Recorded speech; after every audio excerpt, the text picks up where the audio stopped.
सर्दी, खांसी, छाती में कफ जमा होना, कफ की वजह से खांसते खांसते उल्टी आना, बदलते मौसम की वजह से बच्चों के साथ साथ बड़ों में भी पूरी सर्दियों में ये परेशानी देखी जाती है। आज हम आपको एक होममेड नेचुरल नुस्खा बताने जा रहे हैं। अगर आप बच्चों को नियमित सुबह सुबह यह मिश्रण देंगे तो बच्चों को ये सभी समस्याएं नहीं होंगी। मैं अपने बच्चों को सर्दियों के मौसम में नियमित रूप से ये मिश्रण देता हूँ, फिर उन्हें किसी भी तरह की मेडिसिन देने की जरूरत नहीं पड़ती है। देखिए, इस मिश्रण को बनाने के लिए जिन सामग्रियों की आवश्यकता है उसमें आपको अदरक चाहिए और आपको हरी तुलसी की पत्ती चाहिए। अब देखिए, इसकी जो मात्रा है वो आपको कैसे लेनी है वो आप समझ लीजिए। अगर आप एक लोगों के लिए यह मिश्रण बनाना चाहते हैं तो अदरक के जो टुकड़े आपको ट्रे में दिख रहे हैं उसका आप एक टुकड़ा, यानी कि उतने ही साइज का आप एक टुकड़ा ले लीजिए। देखिए, इतना बड़ा टुकड़ा आपको लेना है। अब इसके साथ आपने अदरक का जो टुकड़ा है वो समझ लिया कि आपको कितना बड़ा लेना है।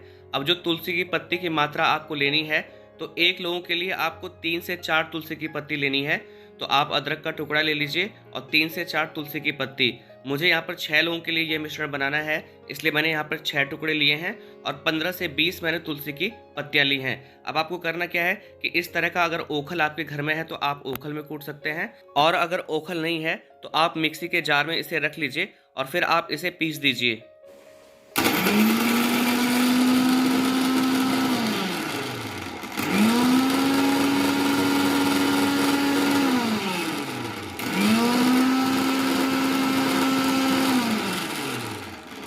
अब आप देखेंगे तो यहाँ पर आपको दिखेगा कि जो तुलसी के पत्ते हैं वो अदरक के साथ मिल चुका है और इनके छोटे छोटे टुकड़े हो चुके हैं। अब आप इस मिश्रण को एक कटोरी में रख लीजिए। कटोरी में रखने के बाद आप अपने हाथ को अच्छी तरह से धो लीजिए, साफ कर लीजिए। उसके बाद आपको अपने हथेली में इस मिश्रण को रखकर जोर से दबाना है ताकि इसका जो पूरा रस है वो कटोरी में इकट्ठा हो जाए। आप अच्छी तरह से इसे दबाइएगा ताकि पूरा जो रस है वो कटोरी में आ जाए। तुलसी के पत्ते और अदरक का रस निकालने के बाद उनके टुकड़े अगर कटोरी में दिखते हैं तो उसे आप चम्मच से या हाथ की सहायता से उसे आप बाहर निकाल लीजिएगा।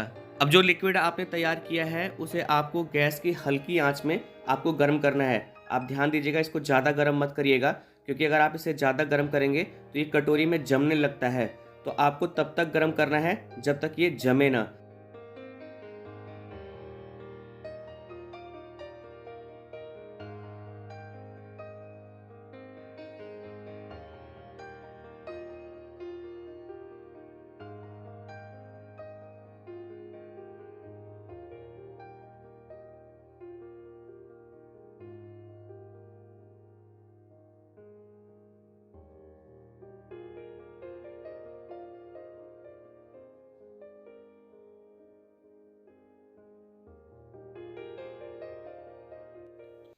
अब हमारा मिश्रण तैयार हो चुका है।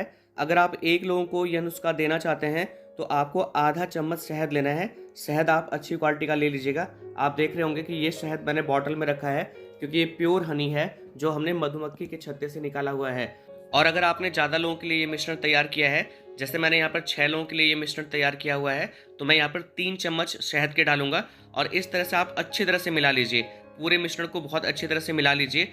उसके बाद आप जिसको भी ये नुस्खा देना चाहते हैं उसे आप चम्मच में उठाकर उसे आप पिला दीजिए। आपको एक बात का ध्यान देना है कि जब भी आप ये मिश्रण किसी को देंगे तो उसके आधे घंटे तक आपको कुछ भी नहीं देना है।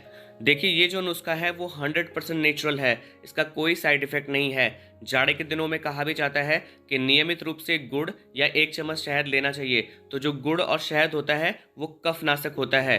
तुलसी की पत्ती और अदरक में भी ऐसे तत्व पाए जाते हैं जो कफ का शमन करते हैं, यानी कि कफ को बनने ही नहीं देते हैं। तो पूरी सर्दियों भर अगर आप बच्चों को थोड़ी थोड़ी मात्रा में ये नुस्खा आप रोज सुबह देते रहेंगे तो उन्हें पूरी सर्दी में किसी भी तरह की सर्दी, जुकाम, खांसी, कफ जमा होना, इस तरह की कोई भी समस्या होगी नहीं। तो आप लोग नियमित रूप से अगर घर में बच्चे परेशान हैं तो उनको आप ये मिश्रण दे सकते हैं, ये रेमेडी दे सकते हैं। और अगर घर में कोई बड़ा परेशान है सर्दी जुकाम से या छाती में कफ जमा हो जाता है तो आप उनको भी ये दे सकते हैं। घर में अगर कोई बुजुर्ग हैं जो दमे से परेशान है या कोई भी है जिसको ये समस्या है, तो अगर आप इस मिश्रण को देंगे तो कफ ढीला होने लगता है। तो बच्चे जब शौच के लिए जाते हैं तो शौच के रास्ते पूरा जो कफ होता है वो बाहर निकल जाता है, और जो बड़े लोग होते हैं वो खांसेंगे जब, तो पूरा कफ जो उनकी छाती में जमा है वो बाहर निकल जाएगा। छाती का पूरा जो इन्फेक्शन है वो सही हो जाता है। तो बस आप लोग नियमित रूप से इस मिश्रण को अपने बच्चों को देते रहिए, फिर आप देखिएगा उनको कोई समस्या नहीं होगी। तो अगर आपको ये वीडियो अच्छा लगा तो प्लीज़ वीडियो को लाइक शेयर कमेंट जरूर करें, चैनल को सब्सक्राइब करें ताकि और इम्पॉर्टेंट वीडियो की जो नोटिफिकेशन है वो आपको प्रॉपरली मिलती रहे। आपका वीडियो देखने के लिए बहुत बहुत धन्यवाद।